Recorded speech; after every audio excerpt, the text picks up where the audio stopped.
I'm Jason Sylvia, and this is the Creative Capital Show. A show about creative people and how those creative people turn into entrepreneurs by taking their creativity and turning it into a business and facing all the trials and tribulations along the way.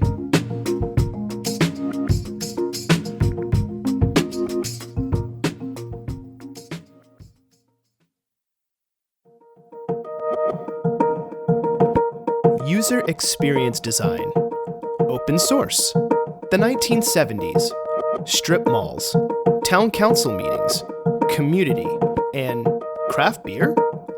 I know it sounds like I just listed off a bunch of random topics. However, for Efren Hidalgo, they are all interwoven in the fabric of his business, the Providence Brewing Company. The story of Providence Brewing Company is an interesting one. Its chapters include what user experience design and brewing beer have in common, how everything old becomes new again, working with the town council to change current laws, how song lyrics inform beer naming, open source beer recipes, why Providence, Rhode Island is a part of beer brewing history, the importance of community, and much, much more. And it all started with the sip of home-brewed beer at a friend's house. Enjoy.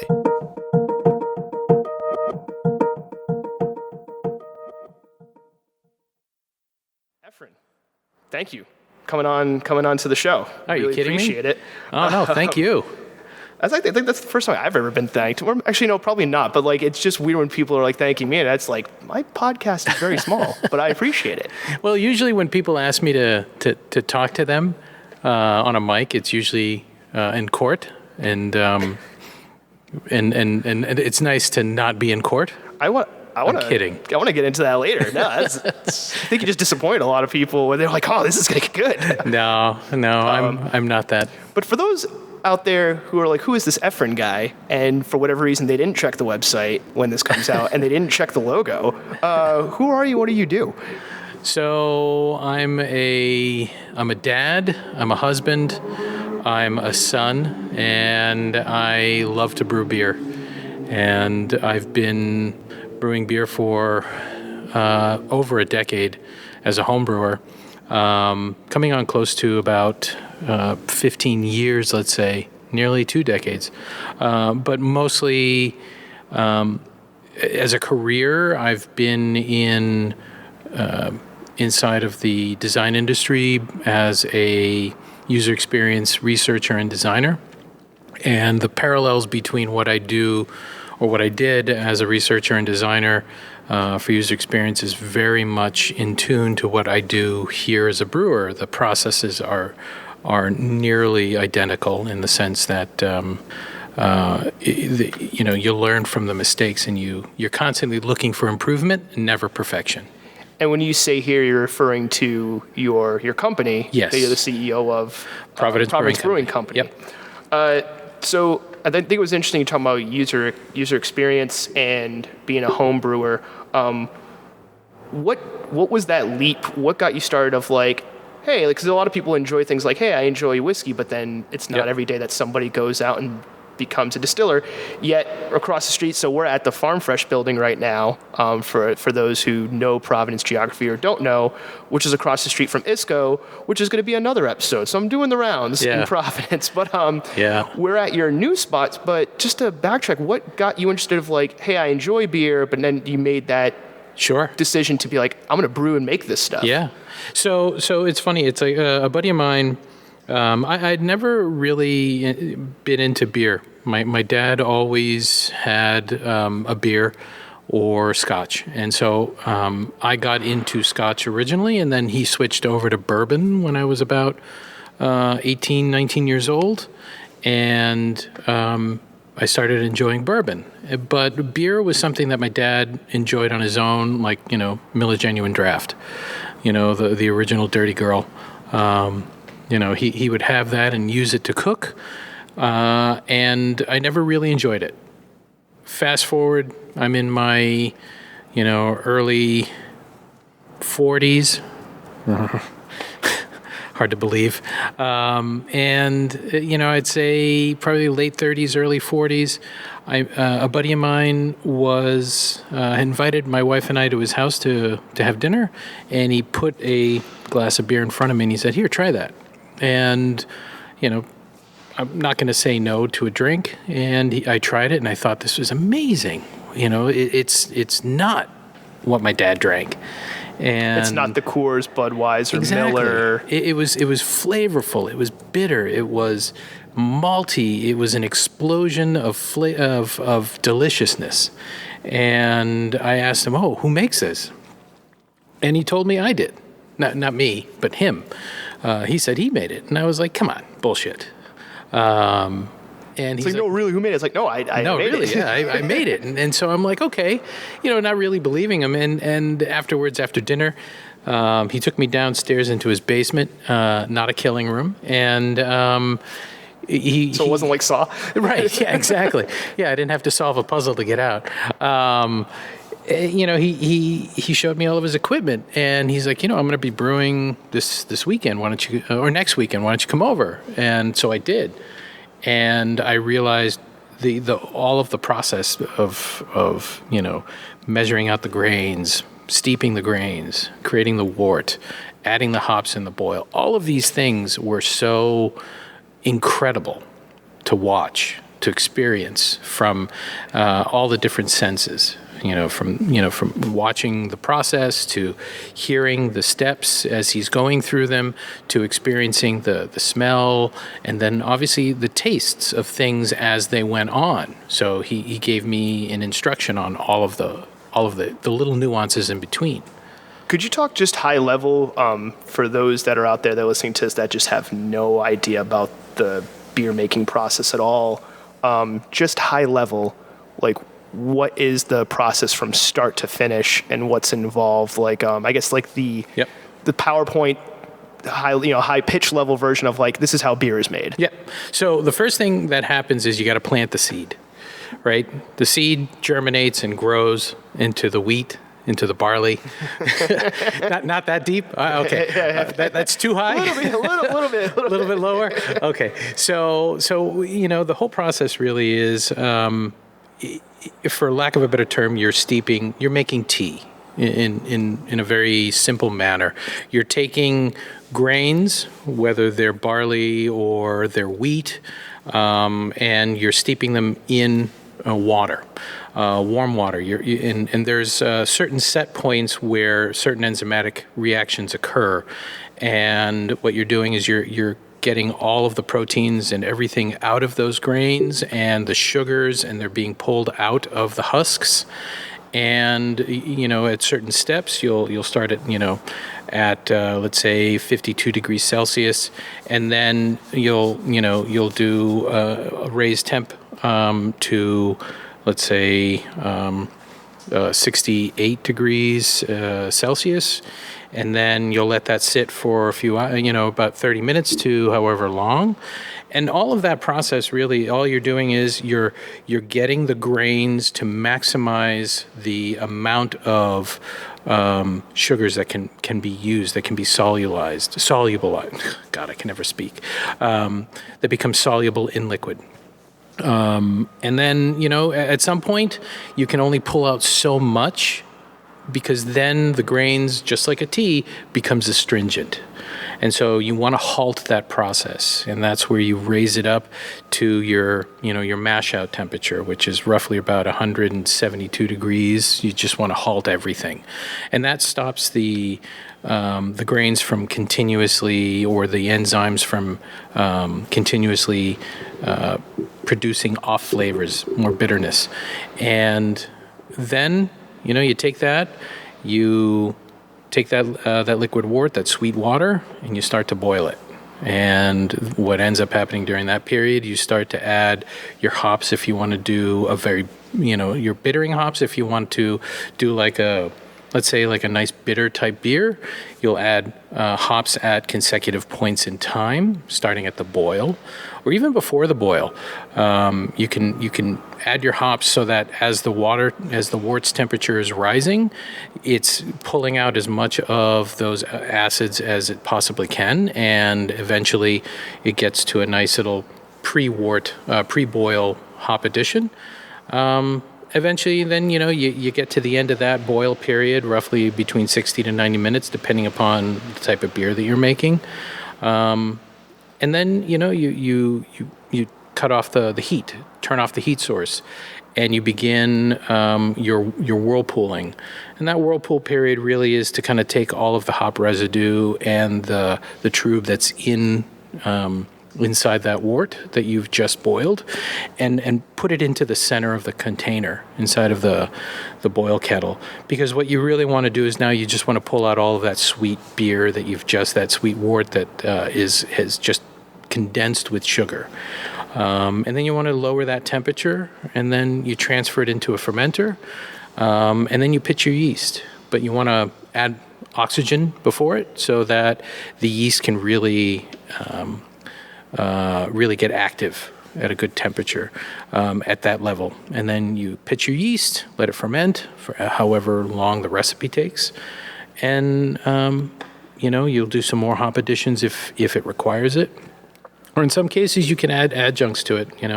You can add purees like you'll see in a lot of other beers. I was about to ask, like, for things that are like flavored beers or like stuff like that, that's the one you would add those like extra ingredients. Exactly. You always want to wait till after the beer is completely fermented, because if you add it at a warmer temperature, let's say it's at 70 degrees or in between that 60 to 70 degrees, you run the risk of fermenting again. And that really isn't what you want. What you want to do is you want to crash that fermented beer right now so that all you're getting is flavor. And I'm guessing it's not just the types of hops and barley, but it's like when you put them in at the process, how much you add. So it's all those things go into, like, I'm guessing the styles of beer, like a stout versus an ale versus lager versus an IPA. And then also, even if you stick with one style, the difference in flavor is those ingredients. That's what makes, your beer different than like person B and person C, I'm guessing. Right. Gotcha. And the equipment is a big factor too. We have a very unique equipment. It's a 6-barrel unit. And it's a dual barrel unit, so it allows, and when I purchased the equipment, I purchased it primarily for efficiency. Because of the original space we were in. But it allows me to be present and close to the process as it's happening, so I can see things as they're happening. I don't have to open up a manhole to look in to see if everything's going on the way I expect it to be. I can see it happening. You can just watch it right there. I can watch it right there. So it's interesting you mention equipment, because here's my question. So you saw years ago, you saw your friend, your friend gives you a beer. Yeah. It's kind of like almost like a high level version of like the craft beer revolution in America. We went from like Millers and like Budweiser and all this stuff, which, by the way, I'm not poo-pooing anybody who drinks Miller High Life, because I love those, just time and a place for them. Yep. But, transition from that into now a lot of people like craft beer, such as yourself, and you're like, oh, I'm gonna start making this stuff at home. So that was one transition. What was for you the transition of like, hey, I'm like a hobbyist, right? I'm doing this at home. Yeah, that's a great question. To like, oh no, like this is, I'm going to make money off of this. Yeah. Like this is going to become a business for me. Yeah, it's a great question. And so it started off as a hobby, turned into a passion, which evolved into an obsession, which eventually turned into an opportunity. And that opportunity started off with the early on idea of I can do something here with this, because it was also at the time where you had some of the more innovative people out there creating craft beer, like Tony McGee from Lagunitas, and you had Stone out in California. So you had all of these great, unique breweries that were inspiring. Hold on. It's not. I don't think it's for me. I keep that stuff in there. Yeah, it makes it more interesting. Yeah. So don't worry about that. Yeah. Keep going. I'll lower my hat a little bit more. It's not me. But you read their stories and you get caught up in that passion, and that was the one thing that came out of it for me was the obsession was a passion. Gotcha. And that passion was something that I realized I enjoyed making and brewing beer and sharing it with friends and colleagues. Then that turned into, okay, well, if I increase my equipment size and I do this, okay, I'm saving money. In the long run, you don't think about it immediately. It's what you're telling yourself. Yeah, exactly. It's the little lies we give ourselves. But eventually, what that ended up leading into was, sitting down and looking at the hard tack numbers and saying, okay, well, if I go this big, what can I produce? What's my barrelage? How much do I have to sell? Are the laws favorable? Do I only have to do distribution? Damn, I wish there was a way in which I can sell direct. So you were looking into just out of passion and curiosity at first, besides hey, I want to share this beer with everybody. Oh, well, what happened if if I turn this into a business? What would I have to deal with? What are the legal? Because I know beer laws, even between Rhode Island, Massachusetts, which we're not too far from, is that's wacky in and of itself. And then the internal beer laws. So you were just looking up all these little details, thinking okay, well, what am I going to run into? Exactly. What are the scenarios here? Yeah. Gotcha. Are there self-distribution opportunities? In Massachusetts and Rhode Island, there aren't. The law's a little vague. Let's put it that way. The law is a little vague about self-distribution. You could read it in, in the Brewers Association. When you look at the laws for self-distribution for the state of Rhode Island, it says you can. But the reality is you can't. Because I think there was a blanking on the documentary that was talking about how, there's lobbyists for the bigger, I think it's SAB, it's AB InBev or Sab Miller, and how they have lobbyists to make sure that the laws, because for anybody listening out there, and I think I've had this conversation with other people, you can't just take your beer, go to a bar or restaurant and be I have this, wish business was this easy, but I have this beer I've made, I run this company, do you want to try some? Do you like it? Cool. Sell it in your bar. Right. You have to go with a distributor. Right.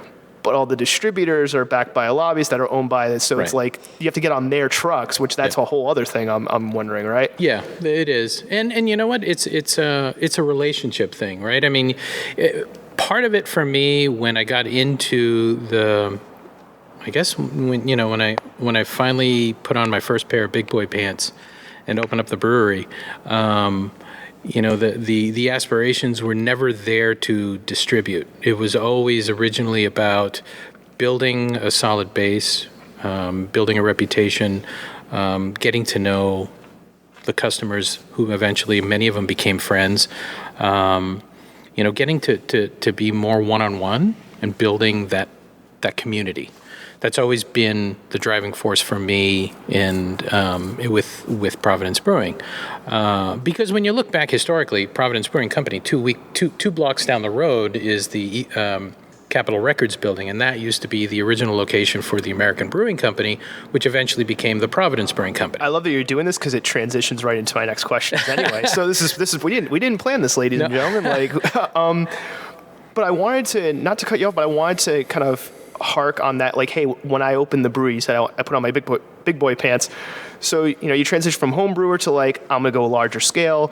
What was the transition of, I'm gonna do this business? It seems like you were passionate about it, then you were looking up all the ins and outs. What was the transition of, I'm going to invest money or somebody else's money or a bank's money or a loan? What was that point of no, I'm going all in. I'm investing myself into this. Balls to the wall. Yep. That moment happened back in 2013. I remember that because I had secured the rights to the Providence Brewing Company trademark. And at that point, I really kind of said, if the opportunity rolls around, I am going to see what I can do to start small, and what is that going to take. So that's interesting. It was just getting the trademark first. Getting the trademark first, because I think every home brewer, and if you follow home brewing, you'll notice that a lot of home brewers will give themselves a name. Yeah. Right? It could be, Sparhawk Brewing. And Sparhawk happens to be a street that I used to live close to, and who knows if that exists. I think with the old logo of, which I love, the dog with the space helmet, I thought it would be like Astromut or something like that. Yeah. That was Izzy. And that's a memory from my childhood, and I brought that to life as our mascot. But the moment that I decided that I was going to do this was an opportunity when I was transitioning from one full-time job out of that and coming into another full-time job. In doing so, I was able to kind of sell off some of the stock that I had at that time for that company, and use that as the initial investment, my own funding. And so you're self-funded. I am self-funded. That's got to be awesome, not having to is it just you, or do you have a business partner that you went in with? I have a business partner, Don. Gotcha. He invested into this early on with me as an opportunity, and he's played a huge role in helping me. He's been the voice of reason in many cases, because I am the type of person that I'm not afraid of failure. I don't give a shit if this doesn't work out for me in the long run. Doesn't matter. I attempted something that I'm very passionate about, that I love, and if 10 years down the road it doesn't work out, so what? Who cares, right? I needed someone like a Don to be able to say to me, hold on, don't think like that. You need to think like this right now. We got to think short term, and we can think about long term. We need to do these steps. So a couple of just side questions from that. So I think it's awesome that you both funded this operation yourselves, because then you don't have to answer to a bank or anybody else. It's just you answer to each other, and that's it. Did those previous jobs that you said that you got the stock from, was that the user experience jobs, or was it so it was user experience and then into user experience again? Or I left one company in Mass and started working for another company here in Rhode Island. And did you eventually leave that company, or you're still with that company? I actually left. Okay, so you did leave that company. Gotcha. Yeah, I left back in September. I was going through, unfortunately, my dad, who passed away in February, was going through some issues. So I had to. I was getting pulled apart in the middle of COVID. Full-time job, a full-time job at the brewery. Family. My parents, and all of those things. Something had to give. And I chose to remove the one appendage that was really kind of getting in the way, and that was a full-time job. Surprisingly, the one thing you were actually able to, that you can be like, oh, I can live without this. Yes, exactly. Gotcha. Because family was the most important thing with with an ailing father and my mom, and it was just one of those that it was a no-brainer. So I left one job in Mass to focus on. To come to another job here in Rhode Island, and that afforded me the opportunity to really kind of say, okay, now I'm going to pull the trigger and put this thing together. So late summer of 2016, I was able to kind of work in this with the town of North Providence, and they were great about helping me find ways to change the existing ordinances and the laws there. We worked together. And the town was superlative in that sense, because they really understood and were excited about something. I was going to ask why North Providence, and only because I can say this because I grew up there, and if anybody from North Providence gets offended, too bad. do get more interesting businesses. You had one, and then you lost it, and I want to ask about that in a little bit. But and actually, before I get into that question, just real quick, Don, your business partner, do they have a background? Does that person have a background in brewing and beer, or he's done a little bit? Yeah, he's done some home brewing too. But I don't think to the I'm not going to speak for him. Yeah, I know that he has done home brewing, but I don't know if it's to the same extent that I've done it. We got together later in time. Gotcha. And we became close friends, and still the best of friends. And I'm guessing in the business relationship, it seems like Don's like, I want to say more businessy, but I guess more pragmatic in like the decision making. And it's like, hey, it's great you want to do this beer or this thing, but like we have to think about these other factors because we have to like make money. Yep. So is that kind of how you would describe the business relationship? Like, hey, Don has more of the businessy hat, and you're doing more of like the creative in terms of like, hey, these cool beers, and Don's like, okay, we got to figure out how we're going to make money off this though. Yes and no. Okay. Yeah. Primarily yes, because I mean he does keep me in line. Because I'm, even though I have the purse strings on this, it's very easy for me to say, okay, well that didn't work out, so let's try this instead. Gotcha. And trying this out could be a couple $1,000s. Yep. Okay. But he does keep me focused on, we got to make money. You're right. Yeah, we got to make money. And that's the one thing that you don't really learn about when you're a home brewer. That's why I'm doing this podcast, because I want you to say those things. Yeah. So please go into it as much as you want, because this is, for anybody listening, this is the cheat codes. This is why I'm doing this. So like, because you don't learn that as a home brewer. You don't learn that. But you at some point you're going to need it. Yeah. To figure that out. And you know what? It's funny. It's like you do follow a set list of items and steps in order to get a brewing company up and running. But there are things that, that you think when you're looking through this checklist, that you have to do one after the other. No, there's a bunch of shit that you can do while things are happening, before things happen. You can take that and say, well, I don't need that. I can move that to the end. You don't realize that until you're in the middle of it and have done it. Right? And so... And I'm guessing just even like the legal and the taxes and like all that kind of stuff and looking all that stuff up. Yep. Yeah. You definitely, the one thing is you definitely have to have either a solid accountant that understands business financing, or get yourself someone that can help you with financing, unless that's something that you feel comfortable doing, which is something I felt comfortable doing. But, I'm only so good as the laws, that I know of. Yep. That's why I have an accountant. Gotcha. Okay, so instead of trying to look it all up yourself, you went and got an outside resource that's an expert at, like, hey, you handle this, just so I make sure I'm not violating anything. Correct. And also, hey, help handle the money and tell me if I'm going in the red or the black. So go for outside help. And if you have a friend that can be more pragmatic, or you have somebody you can work with that can rein you in, if you know you're going to be I'm going to try all the things, and somebody's got to be like, all right, there you go, good pieces of advice there for anybody trying to do anything similar to this or any creative path. Yeah. But it's interesting you mentioned the town of North Providence, and before I get into that, you were mentioning the rights to Providence Brewing Company, how it's American Brewing Company. Why? And if you want to go in the history a little bit, because I didn't know Providence Brewing Company, like there was this historic thing.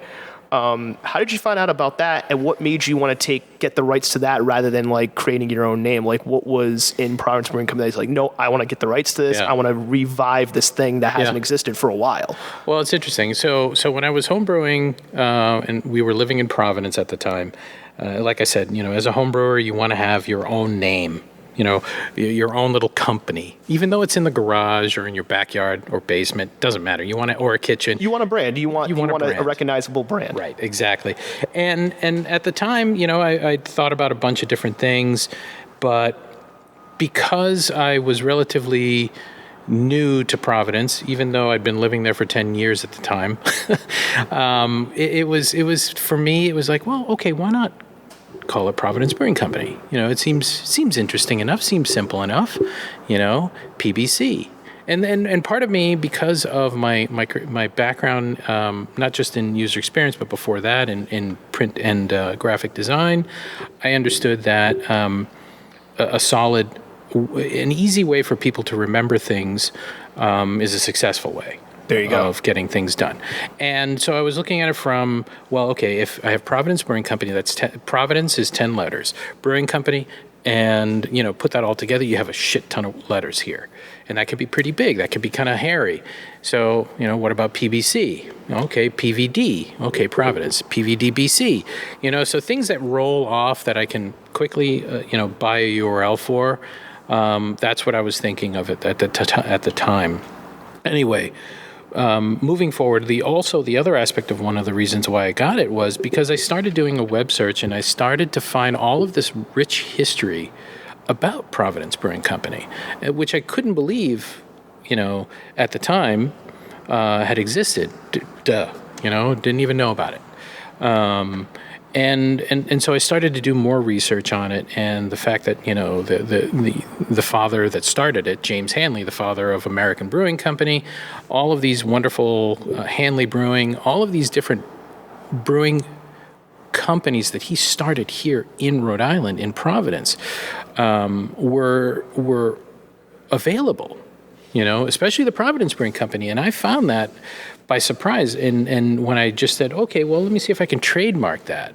That was the next thing that come because of my marketing background too. Gotcha. Is like, why don't I see if I can trade it? And lo and behold, it was available. And I was like, okay, now there's some history here. And this is really interesting because now it's coupling, the historical aspect of the possibility of reviving something if the day comes that I open up a brewery. Because that trademark it's for like the oldest brewery that Providence has ever had, right? In the city of Providence. Yeah, that's been revived. Yeah. And then also, like, wasn't there certain patents that Providence Brewing Company had? Because I think it was referenced on your website. Like, they had some patents going on too. But it's like an interesting history that name has. Yeah. So A.C. Wagner was the engineer that designed and helped build the Providence, the American Brewing Company, which is the building that's right there, Capitol Records building. He also patented a shite ton of different improvements because he was a brewer, a master brewer, but he was an engineer who wanted to build as well. And he came up with the whole lauter tun, the mash tun, right? And the rake system inside of it that continuously turns the grain around while it's mashing so that there's no dough balls. He invented that. And he invented that here at the American Brewing Company. And then he was also instrumental in helping Hanley create the Providence Brewing Company. So there's a great deal of uniqueness and firsts that the city has had in the brewing industry that it was just like, oh my God. I don't think many people know about that even today, even with all the breweries we have now in the state of Rhode Island, let alone Providence. But it was kind of like a wow, this is an incredible thing. I found it fascinating, but I don't know. I just put it up there because I wanted to share that information, and then I also wanted people to see. Look here are the patent drawings that he did. Yeah, and they're beautiful, and it's like, but that technology is still used today. That was done back in the early 19th century. So it's crazy. Rhode Island and Providence specifically has this like legacy within beer and within brewing, not only just in the state, but just in brewing technology that like you're hearing it here first, people. Like, well, maybe not first, but it's one of those things where it's like, I don't think like people, I didn't realize it until I started just doing the research for this episode. I was like, oh, like I didn't know like Providence Brewing Company had that kind of history and all this other stuff. What made it so that it went dormant? Like, why didn't it not become a Gansett? You know what I mean? Yeah, you can thank the Volstead Act for that. Okay, gotcha. So that's all prohibition? Prohibition, gotcha. Yeah. Prohibition killed off, all of all of these neighborhood breweries, all of these, these regional, these citywide breweries, these, everything just stopped. And unfortunately, the American Brewing Company, Hanley, all of these companies just kind of petered out. So, speaking of laws and towns and regionals and whatnot, finally we're getting to the North Providence thing. Yeah. Because I thought it was interesting. I grew up in North Providence, and again, I'm probably going to piss some people off who live there, but too bad. It's a very suburban like town, like area town, like.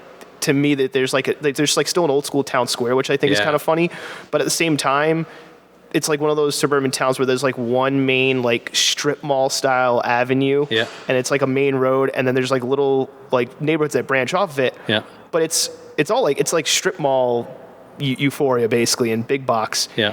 And there are breweries nearby, but they're just over the line in Pawtucket. Yeah. And I will say, when you had it in North Providence, thank you, because besides going to see family, I was like, oh, I have a reason to come to North Providence now. Like, this town doesn't completely have nothing to do. What made you want to do, because you had Providence Brewing Company, which I always thought was funny when you had the brewery. You had Providence Brewing Company, bringing this name back, and it's in North Providence. I don't know if that was and you said working with the town was great. Were there laws within the town that like said you couldn't have a brewery that you had to have changed? Yeah, there were original ordinances that happened back in probably like the 19th century that hadn't been changed. Oh. So part of it was, because it was the concern at the time was of the town water supply, the contamination or the fear of contamination into the town water supply. That's why they didn't want to have a brewery there. That's why they made those original ordinances way back in the day. Gotcha. Because, you look at where, the Providence Brewing Company then used to get their water right here. Water from the river, yeah. Right, yeah. So but what ended up coming downstream, who knows, right, at that time? Industrial era, nobody really cared about it. Nobody was tracking it. Nobody was paying attention. Yeah, because it was magic at that point. Water came from somewhere, and it must be fine. Else. It didn't matter where it goes. It falls off the edge of the flat Earth, right? To all those flat earthers, which I'm not, by the way. So it was interesting that that law existed, and I worked with them to look at the laws that Pawtucket had in place and help to fashion language into the town of North Providence in order for that to happen. Well, so a couple interesting things there. One, was North Providence like the first town choice? Like, yes, North Providence, and if so, why? So I moved to North Providence, and you called it out about Mineral Spring Ave. For those that don't know Rhode Island geography, if you're listening to the show, Mineral Spring Ave is like this one main road that just goes right all the way through North Providence, right, and it's all bisects everything. It's all strip malls. Yeah, and what was funny for me is like I grew up in the '70s, so when I saw Mineral Spring, I thought, wow, this is like this 1970s for me. Seeing that type of street where there's you're on a main road. There's a strip mall. There's another strip mall. So it was very reminiscent of my childhood, and not in mass, but when we used to vacation out in California, and I remember that succinctly. It was just like this one street, strip mall, strip mall, strip mall, strip mall, and in between there, restaurant, something, right? Never thought about it that way, but that's interesting. That's like, oh, Mineral Spring gives a like on board by like, oh, this is like a great retro vibe. Yeah. But then you go over to where we were located at, and that building itself was built in the 70s, so it had that really industrial 70s vibe to it. That was going to be my next question, because the building you were in was really interesting. It was in a strip mall parking lot next to a McDonald's, but I was going to say because like the way the architecture is, it's like. It's like an indoor strip mall, but the very front of it is exposed to the elements. Yeah. And then like there's like 2 floors, but it has like a very like 70s like not brutalist. I don't even know what the like word I'm looking for is, but it's interesting, the architecture of it. And like you don't see anything like that today. It's either like little businesses connected to each other, or it's completely indoor strip mall. This is like indoor and outdoor at the same time. Yep. But none of the businesses in there, at least from what I remember, were like thriving too much. Yeah. Like, you know what I mean? Like it wasn't anything that was inviting. Like you would think somebody would take advantage of the fact that it's inside, outside, but it's not like there was a restaurant or a bar or anything in there. Like, no, unfortunately not. Right. I mean, because I think, that part of town, when the original owner, Joe Asciafano Sr., rest his soul, when he and I talked about moving into that spot, he asked me, why do you want to come here? And I'm like, I go, you built this beautiful 1970s style structure where you have this mezzanine and you have this atrium where people, probably, I said, in its heyday, it probably had a lot of people coming in, sitting down, and, he goes, yeah, we used to have a restaurant there and things like that. And I thought, well, wouldn't it be great to revive that? And during COVID, it was nice to have a beer in there, because even if it was raining outside, you were still outside, and you could take advantage of it. Yeah. And so it was such a great opportunity to be there, and it was just a nice facility, and he was a nice landlord. But yeah. And so you went to the town, so you're like, hey, I want to be here, and then the town's like, there's some legal stuff, and you worked with them. Yep. Because usually I hear from other businesses stuff, and like I wish this wasn't the case, but it seems like towns or cities or whatever, there's a lot of red tape, a lot of bureaucracy. They don't want to work with you. I didn't experience in that. That's what I was going to say. It seemed to be the opposite for you, which is great. Yeah. What do you think fostered that? Do you think that there was maybe a desire from the town because they were losing money to nearby Pawtucket? Because any brewery was just over the line. Yeah. And I don't know much about the politics of the town of North Providence, but the fact that like it seems to be an exception rather than the rule, that they were like so willing to help you out and like, we'll work with it. We'll change the law. Like that doesn't happen every day. Yeah. So what do you think was a factor in that? I think it was the opportunity for change that they saw. I think, the town council, the mayor, obviously, they saw an opportunity for future growth within the city, in the town itself. Because if you open one up, you tend to then invite the opportunity for other businesses like-minded to open up. Maybe it's not another brewery, maybe it's a brew pub, or, somebody decides, hey, I've got a restaurant. Why don't I see about changing and opening up a small little, distillery here too? So it opened up the possibility of something good happening there. But unfortunately, our time there ran its course.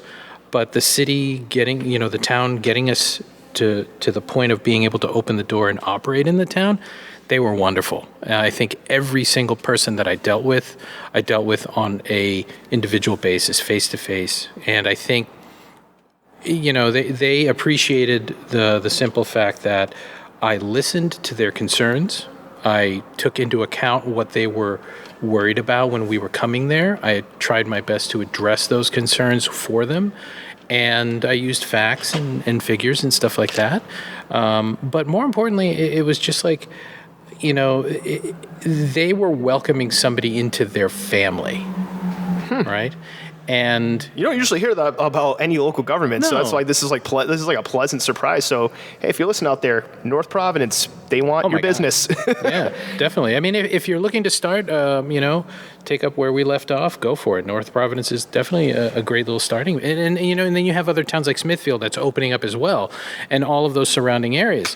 They're doing the same. They're looking at new businesses to be able to come in there.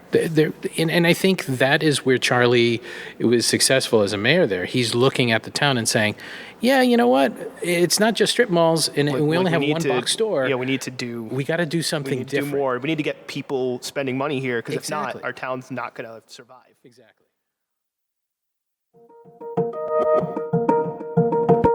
When it comes to being a creative entrepreneur, or even just an entrepreneur in general, we feel the need to go and establish ourselves in a city, as that's where we think all the art and commerce is happening. In the process, we overlook, and sometimes even look down upon, the smaller towns outside the city. However, now, more than ever, with technology and social media, we don't have to go to a city to find art and commerce. We can create the art and commerce wherever we happen to be. When Efren decided where he wanted his brewery, he found a street that gave him 70s nostalgia, a uniquely designed building, and a town that was looking for new businesses. So much so that they were willing to work with Efren to change laws and ordinances so his brewery had the best chance of success. So when you decide to set up shop, look to the towns and neighborhoods outside the city. You may find one that's willing to go the extra mile to help establish your business. And in return, you may find yourself to be a pillar of a growing creative business community.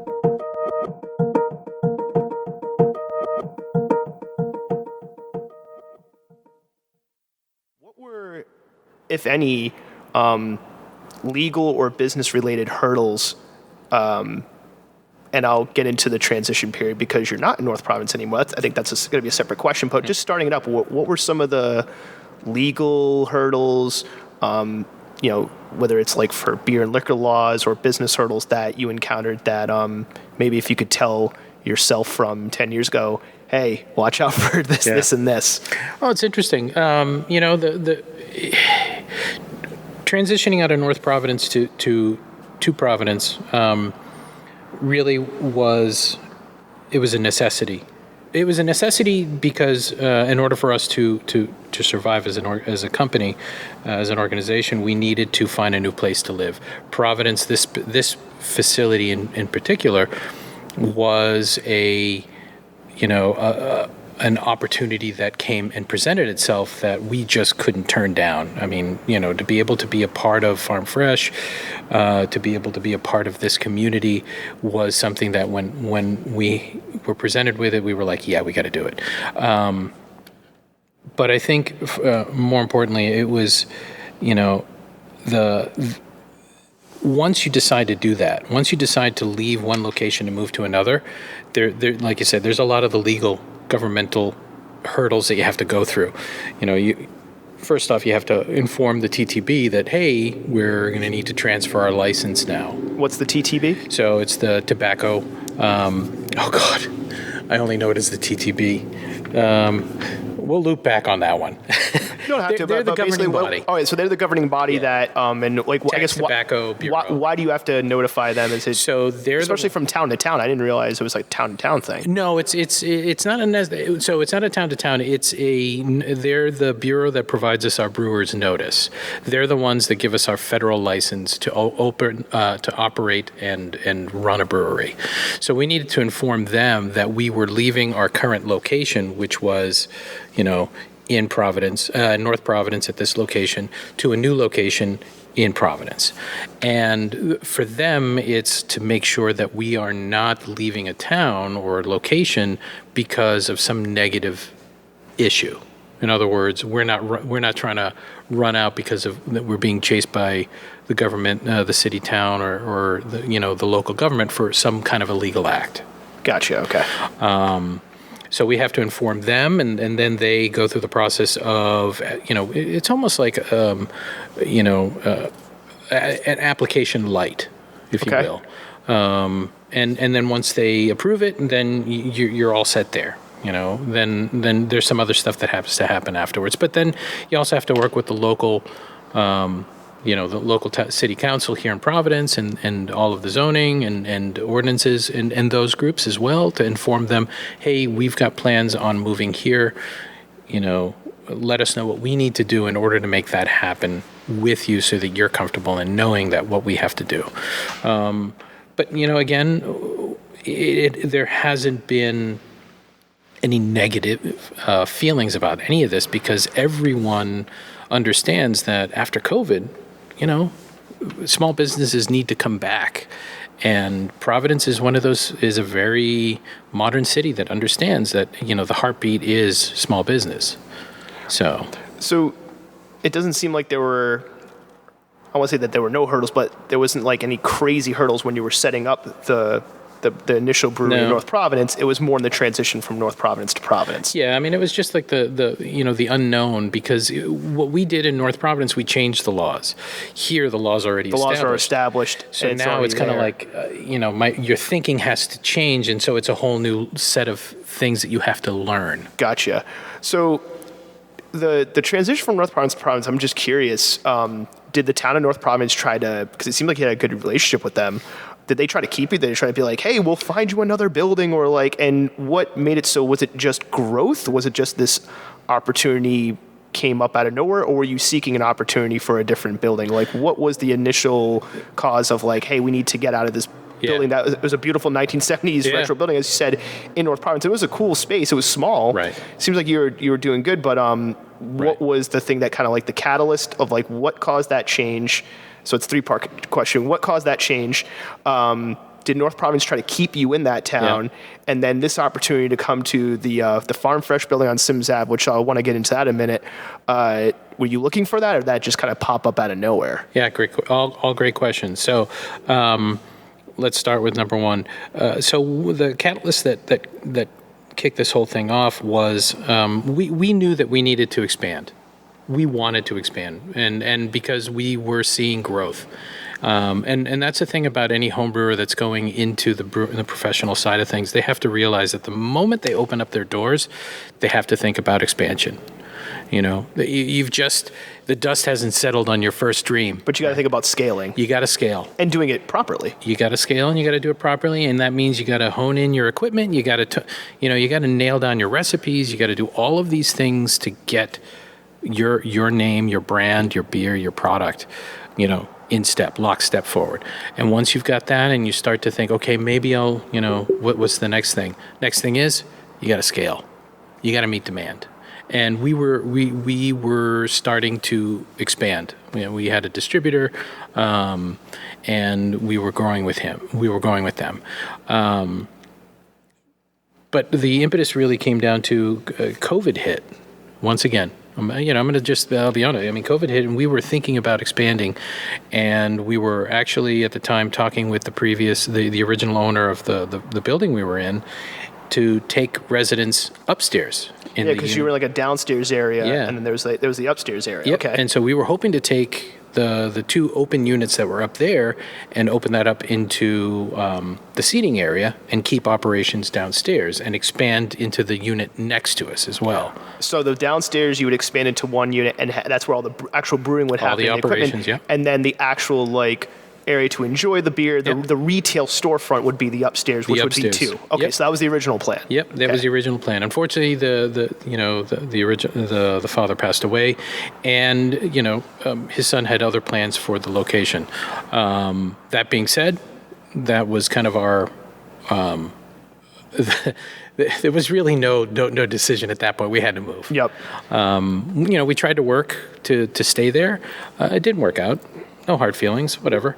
But then, finally we happened across this, and this, at this location, and it was just, we have to be here. Well, it's interesting because I think it comes full circle, and I'm assuming that North Providence maybe tried to find another building, but this opportunity there's no question about it. North Providence, the town council, the mayor, everybody did what they could to help us. But unfortunately, given the amount of time that we were under, the time crunch, nothing could be done.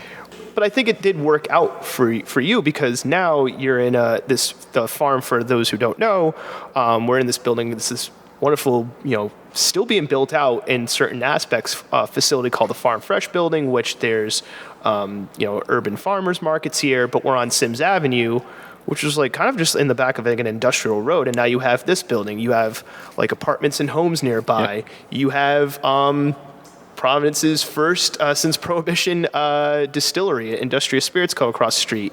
You have the steel yard, which does a lot of metalworking and for the city for a lot of different projects and events, and there's businesses in there. Yep. You have a brewery. Revival is not in this Farm Fresh building, but they're next door. Yep. And then you're going to have Tallulah's Taquiera moving in, New Harvest Coffee Roaster, and their previous bar that they had downtown. Now they're moving in. So it's like it's like you said, Providence it realizes the heart of business, but first you were kind of like an island unto yourself. You're in this one location. It's not like you had a restaurant or anything nearby, and now you're part of this community of businesses that are all either sharing the same space as you or being on the same street. Yep. Was that one of the factors that, hey, this is why we need to move into Farm Fresh? We could expand to have a lot more space, and we're actually sitting right next to all the stuff being built out. Was that one of the main deciding factors? We gotta hop on this opportunity because we're gonna be part of a community of businesses. Yes, you've nailed it perfectly. Yeah, being a part of this organization made sense for us because it embodies a lot of the things that we feel. We're community based. We love to give back. And it's all about growth here. And they've done such a fantastic job of building out this structure and working with them to get us to where we are on breaking ground. But more importantly, I think, this part of the city is untapped. It's such a rich history in this Valley neighborhood. I think if anyone's interested, there's so much that happened here. Like you said, only so many blocks away was the original site of Providence Brewing Company. 2 blocks, right on Harris and Eagle. And then in between us and Eagle, there was U.S. Rubber. You have all of these other companies that existed here way back in the early 18th, 19th centuries that contributed to the modernization of this country, right? There was just so much that happened here. So this is great to be back in a historical area, but also be a part of the neighborhood that is kind of reimagining and reinventing itself. The new industry, the new business community. Yeah. And it's great to be across from Isco and Sean, my boy. You know, we're gonna be so close to each other, so close. It's you and me, Sean. There you go, Sean. Speaking of community, So close. Urban Bodega, is that still a thing? Yeah. Okay. What is that? Because I thought that was interesting when I was doing some research. So the Urban Bodega was really, the idea behind it is to focus on the community. And the Urban Bodega was to showcase and sell brewing supplies and equipment to local residents who are interested in learning and brewing.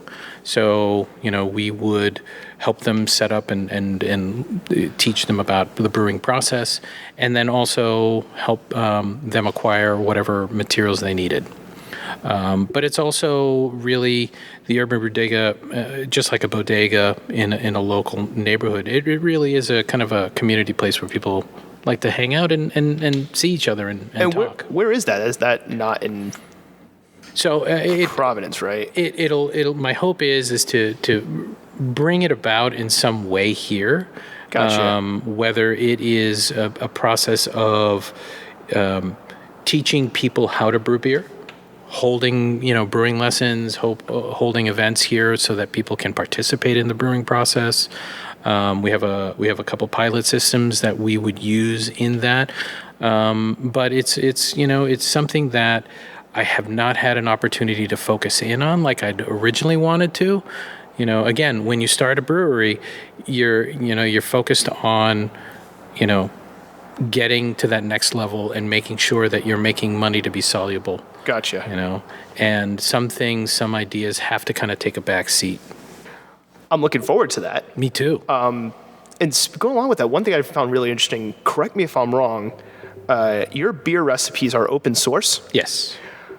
You want to go into that a little bit? Because I think I have a technical background, so I know what open source means, but just what open source means and what open source means for when it comes to your brew recipes. So I thought that was super unique about your entire operation. Yeah. So as I've said before, I mean, my original career started off in graphic design and in illustration, and I moved into web design back in the 90s, and from there got into understanding and trying to figure out how users use complex interactions. So getting into user experience and figuring out better ways to improve the process of completing a task.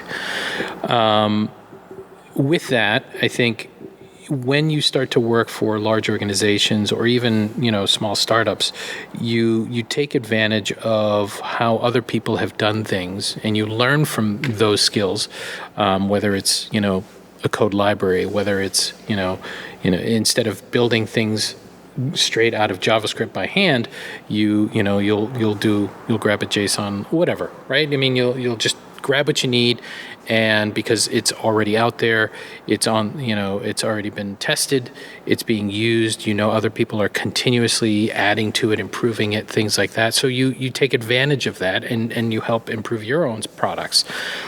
I look at it from the perspective as well as saying, as a home brewer, you learn from others. You take somebody's recipe that they've done and that they're sharing publicly, and they say, hey, you know what, I did this, and when I was learning how to brew, my buddy said, here's a couple recipes I've done. Why don't you try that? And we'll go and buy the ingredients together. And so that was the first opportunity where you experience open source. Here's a recipe somebody's done, perfected, let's say, and you want to try it. And then you put your edits to it, because there's some things that you like or didn't like. And so you change it a little bit, and then you put that out there. And so that's the whole point of the Providence Brewing Company, is to take that home brewing mentality of sharing, of experimentation, of inclusion. That's the most important piece right there, is that you're inviting people into your process and then hoping that they'll take it and do something fun with it and then share it again. And all those recipes are available on your site? Yep. And it's funny. It's like, so it's, and not all my recipes are available on my site. However, I've made it a point of, if anyone has an interest in a recipe that I've done and they reach out to me, they'll always get a copy of it. I'm now wondering if you should start like the beer version of GitHub. Just, like it's GitHub, but just for beer. Yeah. Just make it like a GitHub app. There you go. There you go. There's an idea free of charge. Get the GitHub of beer, Providence Brewing Company. There you go. So getting into the GitHub. Yeah, GitHub. There you go. GitHub. We're trademark that. There you go. You need to trademark that. You can GitHub TM. Yeah, there you go. If I see that in 2 years, I'm gonna laugh my ass. So going into this more of the focus on the business, focus on getting started. Going into just the specifics of your brewery and your company, I do have a couple questions on. One, I noticed some breweries, they do distribute, like Sean, who's nearby. He's got trucks for Christ's sakes. You can find his stuff at local liquor stores. You can find, which is even crazier. I did see that. Like I saw somebody snap a picture. I'm like, that's so crazy that beer can just that beer and the culture can travel that far. But then there's other places like Long Live where it's like you can only get it at Long Live, and Providence Brewing Company is the same way. You can only get it at Providence Brewing Company. Was that more of this idea of like having the community be where you are decision, or was it more of a business related decision where is there some hurdles into getting the beer like canned or bottled and then distributed? Yeah. Okay. It was more of, at the brewery when we were at North Providence, I got to meet the majority of the people that walked in there, right? And I got to get to know them, and I got to talk to them, and I got to share a beer with them, multiple beers. And I think that is something that I've always found fascinating about beer, is that it's a shareable item. It's a commodity that only survives by hand to mouth. Literally. I mean, you pour it, you hand it off, they drink it, and you share that moment with that someone. I think that is probably the majority of the reason why I only want to have people here at the brewery, because I get to share that moment with them. I enjoy that time spent with them. That's why I don't have TVs, and we only play music. I don't want to be distracted, I don't want to be distracted by a program that's on TV and to take away from my opportunity of spending 10 minutes with someone and talking about something, versus as well as having somebody sitting at the bar, looking up at a TV, completely distracted, and not getting to meet the people around them. Right? And so that for me was the reason why, the main reason why I like to have the brewery here and not really focus on distribution.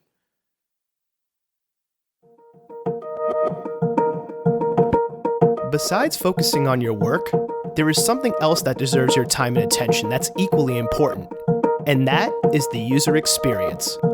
I don't care if you created the best product in the entire world. If the experience of purchasing that product is frustrating, difficult, and less than ideal, you won't be in business for very long. Efren realized that the beer he created is only half of the equation, and the other half is the experience a person has when drinking that beer. It's the reason why his brewery has no TVs, and why he's not distributing his beer beyond his brewery.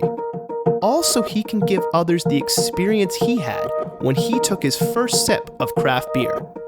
When a person wants whatever it is you have made, the purchase is the end of the journey, and the user experience is that journey.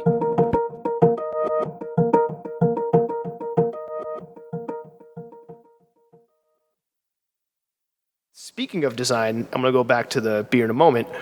Now it makes more sense. I just want to know if you want to dive into this a little bit more, because I've noticed every brewery has its own art style.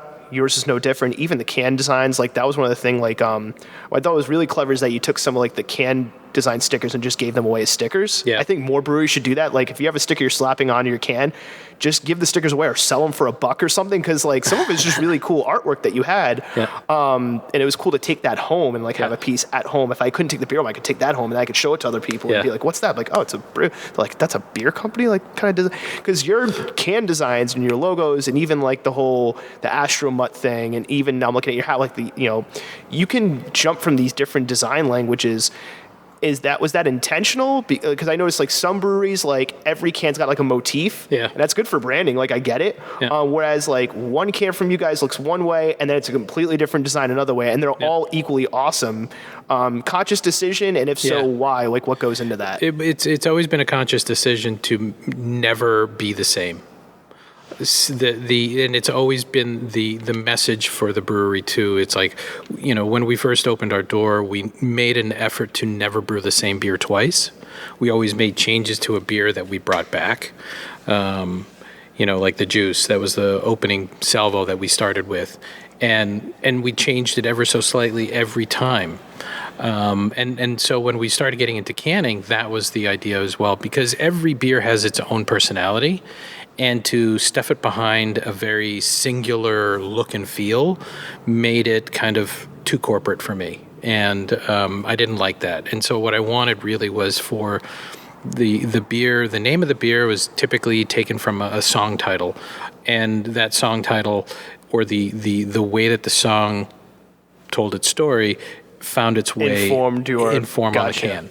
And I'm glad you brought up the point about the sticker. At first it was always about the right beer label. And I was like, God, people take the labels off. And I'm like, why didn't I think of this? Why don't I just make these can labels into stickers, period?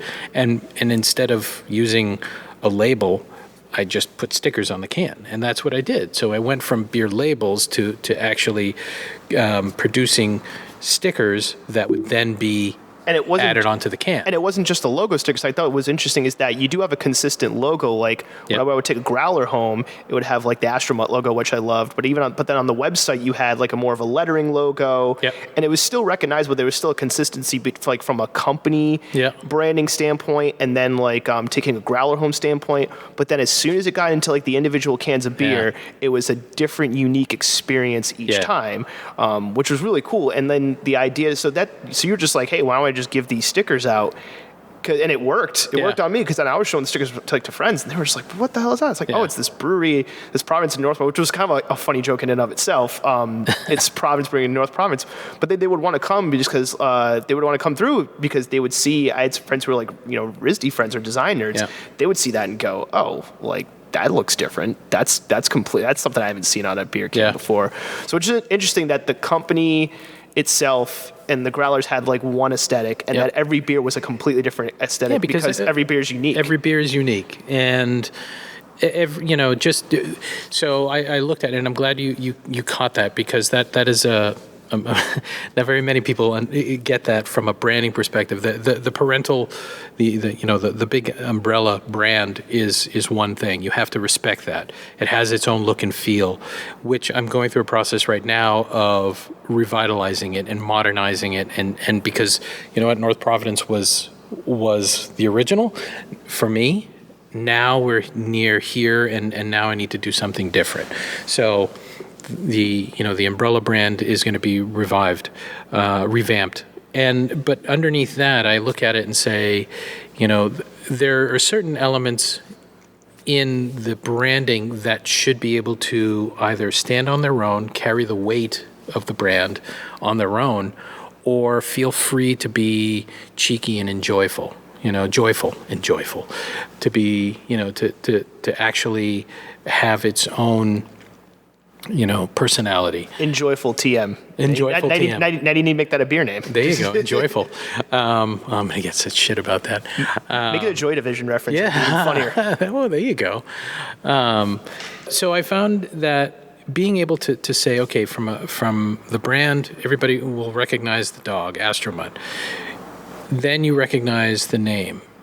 So those two things can either live on their own or together. But the cans themselves, they were such individual type of creations that they in my mind, needed to be able to stand separate from, but still be, have a nod to us. There were certain elements that were always consistent. The can art itself was intended to be unique. From a tactical standpoint, have you found that any certain positives or even certain drawbacks? Because I think there is something to like having a, like, even if it could be considered quote unquote boring from a design perspective, that like, hey, here's this company, the beer cans all look the same, but they change like a color or they change the lettering every so slightly, but it's still with that company. Yeah. Whereas you're doing something completely different, and every can design is unique.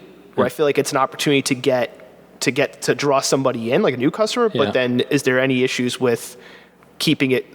You kind of lose that consistency a little bit for the people who do know who you are. Yeah, I think from a creative point of view, it can be a bit of a drag to come up with a new look every time. It's a slog because you start with a blank canvas, and I'm starting with a blank sketch pad, or I start off on Illustrator or Photoshop, and I'm struggling with an idea. So I'm listening to the song that is the beer, and I'm thinking about the beer, and that's where the ideas come from. But to feel that I don't know. I don't know. I mean, the creative aspect is a bit of a slog at times. I'd rather go through that than be consistent with my brand. Gotcha. That just, hey, I'm going to do this instead. Yeah, I mean, to me, it's like 2 middle fingers up. I don't give a shit what anyone thinks. I'm having fun, and beer is supposed to be fun, and that's a reflection of what I'm doing. Gotcha. Well, and it's interesting too because I've seen, like, I would had one sticker that literally it reminded me of a couple of like the old Atari, like, I know it's music based, but like old Atari cabinets, like the way the design look of it. And then another one reminded me of like those like space cereals from the 1950s, and it was just too like, if you looked at those stickers, unless it said Providence Brewing Company, like you would not know that those were even two related beers from like the same organization. Yeah, Captain really Fantastic, neat. Man. Yep. Yeah. Yeah, Captain Fantastic. That's why I was trying to remember it. Yeah, Captain Fantastic was a fun one to make because it was exactly that. I wanted to. So that one was a fun one. But you're right. I mean, there are some that were, like 8-bit Disco Unicorn. That's what it was. Captain Fantastic and 8-bit Disco Unicorn was just that lettering. It just caught my eye because I love retro video games. Yeah. So I was like, oh, I want to try that one. Right. I mean, and so those two really kind of like two unique looks. But again, they're two different beers, and it's what I'm feeling at the time. But Captain Fantastic, it was just fun to make because you think of like someone just standing there like an 8-bit Disco Unicorn, like you said, it's like So going into that, what are the factors in? This is a 3-part question, but I'll try to keep it succinct. Oh, damn, another 3-parter. What goes into the factors of, like, I'm guessing, there's equipment involved and ingredients of, like, how do you determine what beer you're going to make? And does every beer you make it to the tap? No. And why or why not? So it's like, what goes into determining, like, the decision-making of, like, I'm going to make this beer today? Then what goes into the decision-making of, hey, are these beers, how they're going to sell? Yep. And then what ultimately decides if it gets to the tap or not? So great questions, man. So there is a schedule. Things are put together in a process. So the idea really is to kind of think in terms of, what is the standard beers that we can make on a regular basis, the types of beers that we can make on a regular basis that don't require a great deal of modification from a recipe point of view, that we can work on a regular basis. Now, the unique ones come in between those. So we'll say that every, for 3, we'll brew, in 1 week, we'll brew 3 types of beers, and within one of those beers is always a unique. Right, and or every other week we'll brew a unique, but it has to be scheduled out because in many cases those are very unique ingredients that we need. or we can't just kind of like pull shit off the shelf and say we're going to make this. And I'm guessing there's more time and effort into those rather than the ones that are small. Yeah. Like the ones that are smaller variances take less time than the ones that are like completely like we're reinventing the wheel. Yeah, exactly. Because you know, I mean, you go through a testing process, and like I said, there are some things that I won't put on the tap that you know that we'll just experiment with and see what comes out of it. That will just kind of like go straight to drain. Yeah, it's a loss, but it doesn't meet the standards that we feel comfortable putting it out there. You know, it's just the way it is. The rhyme or reason really comes down to an Excel spreadsheet that has everything that we've mapped out for like 3 to 6 months out. And then there are variations that come in at times because something could, you know, inevitably change because we didn't get the right grain, or we ordered the wrong yeast, or we didn't get the adjuncts that we wanted. We had to get something different, but that changes everything. So is trends and/or cost a factor into like, hey, everybody's doing a milkshake IPA. We got to come out with a milkshake IPA like X amount of months from now. Everybody's doing a Gose, I think is a beer style, if I can remember correctly. Yep. Does that go into it, or is it like, hey, this beer is going to be great, but we're going to have to sell it at this much money, and like the breweries next door are only selling it this much? Like, do either one of those things become a factor into what beers you put out? Yes and no. Yes, in the sense that there are some trends that you want to kind of just see and experiment with. The milkshake trend was nice. And we experimented not just with lactose, but we also experimented with the water chemistry itself to get the same effect. And it really comes down to dollars and cents too. You know, it's some German grains are more expensive than the standard 2-row. Or, you know, and so you kind of have to think about it. Okay, so if I do this, how much can I make, and where's my break-even point? And then from there, you know, do we put it on tap? Does it make sense? Gotcha. Yeah. So 2 more questions, and then we'll be at the end. One of them I want to get just on your opinion, you know, your hot take on just the brewing industry in general. Is there anything that you wish people knew that they didn't know, or anything that you wish was different? Like, you know, is there anything that really grinds your gears when it comes to like the craft brewing industry that like, hey, this needs to change, or like this is just a pain in the butt? I think that, you know, it's interesting it with all the popularity of the craft brewing industry, it is still a very closed industry, meaning, you know, you don't get a lot of diversity of clients that come into a lot of breweries at times. And I think that would be the one thing that I really wish publicly could change, because, beer is, you know, doesn't pick a side. Beer is beer, right? I mean, and a brewery should be the embodiment of that same feeling. What do you think contributes to that? I think, you know, society is general. I mean, I think people, think their own thoughts and have their own opinions, and they either want to force it on you or they don't. And, you don't, if you don't fall under that little bracket that they fall under, you don't meet their qualifications. And in my mind, it's like, you know, whatever. I don't have time for that. What I have time for is beer and getting to know you.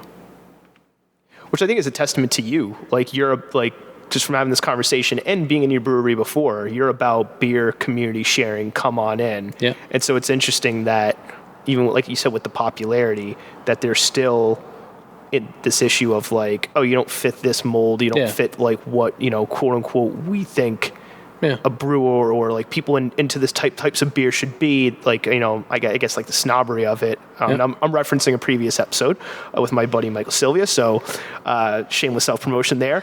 But it's interesting that, like, you know, that is the anti version of what you're doing, which is all about like, no, you want like, hey, my recipes, like I'll share them with people, and like I want you to come in and talk and have a good time and share and be about community. Yep. So that is so again, if you're listening to this, when the new brewery opens up, which I don't know if we have an exact date for that yet. It was supposed to be mid-spring, summer, but with the shortages and stuff like that, and some hiccups on some starting build out, we're probably looking at more toward the end of summer.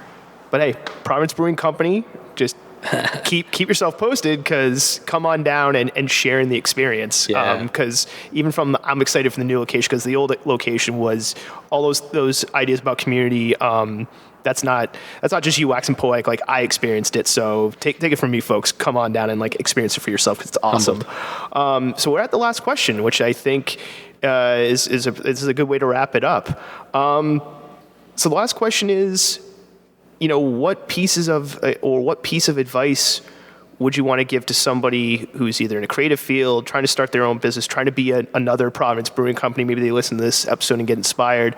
Or even if you were to give it, a piece of advice to your younger self, what would that advice be? And then once you answer that, open mic, promote, say whatever you want, and that's how we'll wrap it up. So the only advice I would say to anyone is, don't be afraid of failure. Accept failure for what it is. It's not failure. It is a learning opportunity. Learn from these mistakes, because there's a shit ton of things that I learned just in the first year of operations that I never realized. And then also, listen to those people that have been around a lot longer than you have in this business, or any business for that matter. If you stop listening and think that you know everything, you're going to fail. And you're going to fail in the negative way, not in the learning way, because you choose not to. Other than that, I think, don't be afraid to take that risk. If you want to jump into, whatever career path you want, if you just do it out of passion. Do it because you love what you do. Don't be afraid. There's a moment of fear, that initial moment when you open up that door for the first time, or take a step away from a comfortable position. You're going to be afraid. That's normal. Embrace it, and then use that fear to your advantage, because from there you're going to be successful. Awesome. Well, last words are yours. Anything you want to wax poetic on, hot take, anything you want to promote? Open mic, floor is yours. Oh man, no, I'd say come down here to Farm Fresh. They check out their Instagram feed, check out their Facebook page, look at all of the events that they've got coming up, all the great farmers that come out here, everyone, small businesses. You got to come out here and take a look. But more importantly, you know what? Just enjoy anything that is craft, handmade. Enjoy that, share it. Just be a part of it. Whether it's craft beer or any kind of craft. But if it's craft beer, let's share one together. I don't think we could have ended it any better than that. So thank you so much for coming on the show. I'm humbled. Thank you for your time. I appreciate it. Thank you. Until next time, everybody. Thanks. Cheers. And that's it for this episode of the Creative Capital Show. Thanks for listening, and a special thanks to my guest, Efren Hidalgo. The Creative Capital Show is hosted, recorded, edited, mixed, and produced by me, Jason Sylvia. You can listen to The Creative Capital Show over at our website, creativecapitalshow.com. We're also available on Anchor FM, iTunes, Spotify, Google Podcasts, and all other major podcast hosting platforms. If you like the show, please subscribe. Helps the show out a lot. And be sure to follow the show on Instagram, Twitter, TikTok, LinkedIn, and YouTube. I hope you enjoyed the show, and until next time, keep on creating.